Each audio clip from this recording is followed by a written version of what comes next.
G'day parents, caregivers, my name's Ali, welcome. I'm so excited to be sharing with you 30 magnetic tile activities. My eldest is 4, so this is 4 and under.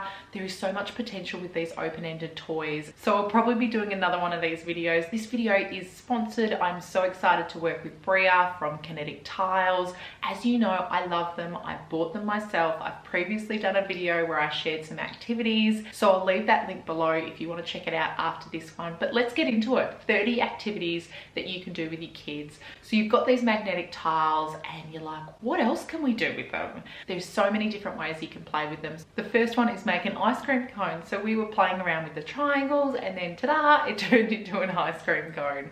The next one is farmyard, and there's just multiple configurations in the way you can build a farmyard. Here you can see the base plate, and this is one of the items that I was sent to review. This base plate was used as the ground for the farmyard. This is so important for imaginative play. It can be a farmyard, it can be a zoo. Follow your kids' leads. For us too, it's really helped with speech development. So with these animals, cow says moo, but also words like in, out, eat, sleep. These are words that I want my kids to be able to say so their needs are met. So I want my son to tell me when he's hungry. I want him to say eat, eat, eat. So in those early days where they're learning the vocab, this was really helpful. So this simple activity is really great for speech development. Next is patterns. So this is an early math skill, the logical sequence of patterns and how they repeat themselves. There's so many different ways you can do patterns. I just did it around the baseboard here, but you could do it in a line with like the different triangles, with the rectangles, and also here like I've done with the squares. So number 4 is the zebra tent, and my daughter 100% started doing this. By following her interest, she wanted to make a tent for the zebra, then it's more meaningful play for them, therefore they're going to play longer and get more joy out of it. If you're enjoying something, then you're going to do it for longer. For instance, if your child loves watching Frozen, then they might absolutely love an Elsa ice castle. The next one is lowercase alphabet. So absolutely, this can be really used as an educational tool. I wrote the lowercase letters on with a dry erase marker, a whiteboard marker. It's very easy to wipe off. Sometimes probably a little too easy, and it can quite easily come off just by touching it with your finger, but that's fine. I don't want to keep the letters on there forever, so I'm happy for it to come off. So what we did here was we sang the alphabet song A, B, C, and she put it all in an order. A way to make this activity more active is to do like I've done with post-it notes, where I hid them all around the kitchen and my daughter had to go and find them. So hide the magnetic tiles, put them all around the house so they've got to run and find them, and then bring them back and put them in order. This activity could be extended on with uppercase letters and lowercase letters and getting them to match them together. Number 6 is ball run. So when Bria, an Aussie mum who owns Connetix Tiles, reached out to me and said if I'd like to review the ball run and the base plates, I was so excited. I was stoked. I've been looking at them, but they are an expensive toy. So normally we would give it for Christmas or birthdays, but I love how strong they are. You kind of get what you pay for. I've shared in a previous video how many I could connect together and how strong they were. We bought our first lot 2.5 years ago for Christmas, and everyone played with them. Everyone in the family had fun building different objects, structures. So it really is a toy that grows with your child and grows with the family. To create the ball run, there is so many different configurations, and we have done so many of them. The other thing I want to say is that our kids want to play with us, and it's really nice to be able to do activities that you both get some joy out of. So this is an activity that Dave and I do really enjoy making and creating and using the magnetic tiles. So it's a really good one to build a connection with our kids and just bond through play. This is a STEAM activity. We recently went on a school tour and they kept talking about STEAM activities. I remember they used to be STEM, but now they've added A. So science, technology, engineering, arts, and mathematics. So there's so much learning that happens with these tiles. So when we were building them, we kept saying, oh, this is not sturdy enough. We needed to problem solve, work out what we could put there. So we put these little triangles to make it more sturdy. Initially, it takes a while to connect them together. So as you can see here, these magnetic tiles have a circle in them and they just clip. And if you clip at the top and the bottom, then we've made a tunnel. We just keep them connected now and keep them in a container, and it's really easy now to make multiple configurations of ball runs. These are a hazard though. The balls that come with them are tiny. They are a choking hazard, and even these magnetic tiles, I must say, are recommended for kids over 3 because of the magnets and because of, especially with the ball run with the balls. Those balls I have in my office up high so that the kids cannot play with the ball run and the balls without us there. I get 1 ball each and I just sit there and watch them and make sure that the ball's going down. I can't stress this enough.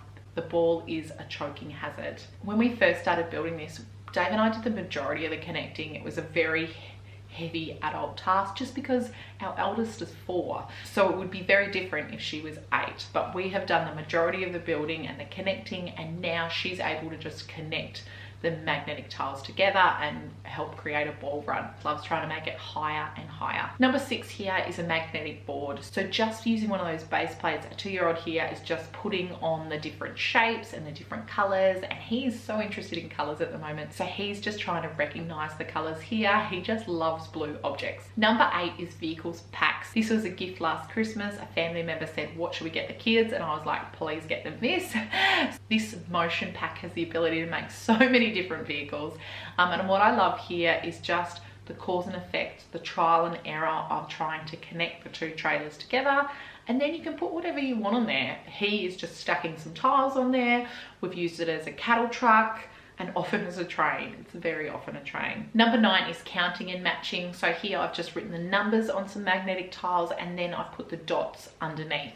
With this one, I hid it in our playroom and my 4-year-old ran and got them and found them and brought them back, and then we took turns, and she was very good at hiding the magnetic tiles. It took me a while to find some of them. Number 10 is car ramp. Here we're trying to make a car ramp for those trailers to go down, and as you can see, it didn't work. When I was talking to an assistant principal recently, she shared that it's really important that kids have a loss. So I'm putting this in here. Not every structure is going to work out. Not every car is going to look like a car. It's important that kids experience wins, but also things that don't work out, because often in life things don't work out and we just got to get on with it. Number 11 is a boat. So just using some triangles, I've tried to make a bit of a boat. You could definitely make a yacht as well. Number 12 is a bridge between 2 towers. So to hold that bridge, as you can see, I've got 2 right-angled triangles that are just helping to support those magnetic tiles so that it creates a bridge. And then my son went and got Daniel Tiger, and he's going across the bridge and into the tower. Number 13 is a chameleon. I recently bought one of these. It helps to turn your books into audio books, but I'm using it to help with color recognition. Like I said, my son's really into color recognition. So what color am I? Wow! Yellow. I'm the colour orange. I'm the colour blue. Number 14, I couldn't share a video about magnetic tiles without sharing a tower that is being knocked down. Number 15 is colour sorting. So this is a magnetic drinks tray from Kmart, and I've just put the magnetic tiles in, and then we're using craft sticks and just colour sorting. I modified this activity for my 4-year-old by counting the number of each colour, putting in order from the least number of sticks colour to the most number of sticks colour, and then at the end she counted up the total number of sticks. Number 16, investigating magnetic surfaces. Know that the corner of plasterboards is magnetic. As you can see here, the tiles are staying on the walls, but if you come out a bit further and put it, they just drop down. The number 17 is make a container. So if you're doing a task here, like we're about to do a pom-pom drop, then instead of using a basket underneath, I used a baseboard and some kinetic tile. Number 18 is a pom-pom drop. So using pom-poms, paper towel rolls, connect them to the wall using painter's tape, and then dropping down into the container underneath. Number 19 is a ball run on the pickler. So we have had this pickler triangle, and then we just DIY'd this slide.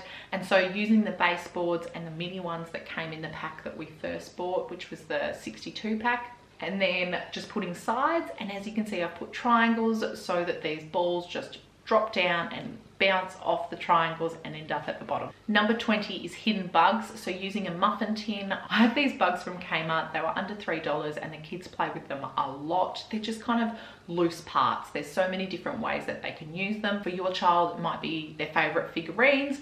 Pop them in there and then put the magnetic tiles on top, and then they lift them up and take them out. So like I said, for my 2-year-old, the excitement of opening them up and finding a bug was enough. Whereas for my 4-year-old, we identified the bugs, she sorted them into types, so the frogs, the lizards, and then she counted them all at the end. Bug. grasshopper. Bug. 1, 2, 3, 4. 4 beetles. Number 21 is land or sea. So using these base plates, there's a blue one and a green one that comes in it. So the land animals and the sea animals. This is another early math skill, working on the sorting, and it's just a great way to have a conversation about animals and where do they live? Where do they spend most of their time? Is the polar bear in the water? It's in Antarctica. Or is it on land? So we were able to talk through that. Another interesting one that happened later was we found a hippo in our house, and I said, well, where does that go? And straight away my daughter was like, in the sea. And I was like, well, yeah, could be sea, or they are on land. They do eat on land, but they do spend a lot of time in the water during the day. Number 22 is the alphabet. So here you get these cards. They are available on her website. You just need to sign up to her newsletter for the alphabet. But if you want the numbers, they're free and you can click download straight away. So we've signed up to the newsletter and we laminated these, and then I just put a ring in them so that we can just turn them through to get to letters of the alphabet. At the moment at pre-kinder, she's doing a letter of the fortnight, which is I, so that's what we started with. And it's just talking about items that start with I when we're doing this. As you can see here, we're just doing it on the floor, but you can also do it on the wall. If you want to make it more of an activity where your child's standing up, if they like doing activities standing, you want to burn a little bit more energy, then doing it in standing, you can just put sticky walls. So it's simple to make, just use contact paper. So that's adhesive paper like you use to contact your books. Put that so the sticky side is facing out, and then tape it on so it stays on the window with some tape. I normally use painter's tape. Here I've done it with numbers, and you can see I've just put the number in the bottom corner, and then we've got the magnetic tiles there, and then she's just sticking that number onto the wall. Number 23 is using it in your kinder feet. So using what objects you've already got around your house. So we've got a kinder feet, so we just did a coloured rainbow in here. Then we thought, let's add in one of the trailers, and just rocked it from side to side. Number 24, these definitely go outside. As you can see here, we've used it on the garage. So it's a massive canvas that they can just do whatever they want with the magnetic tiles. Number 25 is baby gate. So I just popped some on the baby gate. You could also use it to do some patterns. It also really works their hand strength, their grip strength as they kind of grab it and pull it off, and also problem solving. So how do you get it off? Do you pull it straight off? Do you slide it? Do you twist it? Number 26 is a baking sheet or cooking sheet. So meal prep, they want to hang around at dinner time. We just use our toddler stool, set him up with a cooking tray, and there's multiple different ways we can do this. We just put the magnetic tiles on there so he just pulls off the triangles, or we've also done it where he's handing me certain colors. That was the way he wanted to take that activity. The next one is a pinball machine. So using the cooking sheet or the baking tray, just creating it, popping in the ball, and then tilting it from side to side and trying to get it out the other end. This was a fun one, and like I said, it's using items you've already got at home. There's bound to be a ball you've got somewhere. Number 29 is a house. So this is the Daniel Tiger house. We really enjoy watching that show, and I'll be honest, I get parenting tips from it, and there's a lot of little songs and tunes that we sing throughout the day that is just directly from Daniel Tiger that really helps to deal with emotions. But here we've made a house using the base plates. Follow your child's lead. Like I said, it could be a castle from Frozen. It could be a house and a fire truck is coming to put out the fire. Follow your child's lead. And the last one is a trolley. So the Daniel Tiger trolley, him and his mates are all getting in and they're going out on an adventure. And if you do want to purchase these magnetic tiles, it is so easy to do. Just click on the link below in the description box. It'll take you straight to their website. Click on your currency, choose what items you want, and then check out. If you click here on free resources, then you'll find those numbers, and you just sign up for the newsletter down the bottom here if you want to get the alphabet as well. Guys, I've already done a video on these magnetic tiles where I shared other activities we've done, so I'll put that there. And if you want some more toddler activities, I'll put that there. Thanks for watching. Bye.